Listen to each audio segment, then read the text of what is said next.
আমরা আজীবন পড়ি সুবহান রাব্বিয়াল আ'লা, এর অর্থটা কি কেউ জানে না, ঠিক কিনা? তো চোখ দিয়ে পানি নামবে কেমনে? চাইনিজ ভাষা আমাদের কাছে যেরকম, কোরআনের তেলাওয়াত আমাদের কাছে অনেকটা এরকমই। চাইনিজ ভাষার অর্থ জানি না, কোরআনের আয়াতের অর্থ জানি, কিন্তু এই কথা বললে কি আল্লাহ আমাদেরকে ছাড়বে?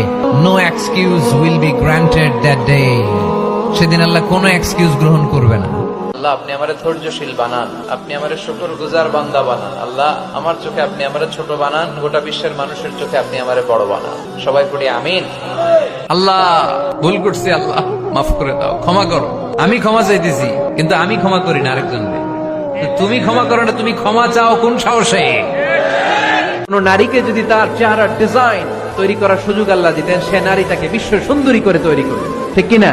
এটা আল্লাহ আমাদেরকে দেয় নাই, এটা আল্লাহ তাআলা নিজ হাতে রেখেছে, নিজে করেছে। তাই কারো আকৃতি নিয়ে ব্যঙ্গ করলে স্বয়ং আল্লাহর সাথে ব্যঙ্গ করার শামিল। চিল্লায় বলেন ঠিক কিনা?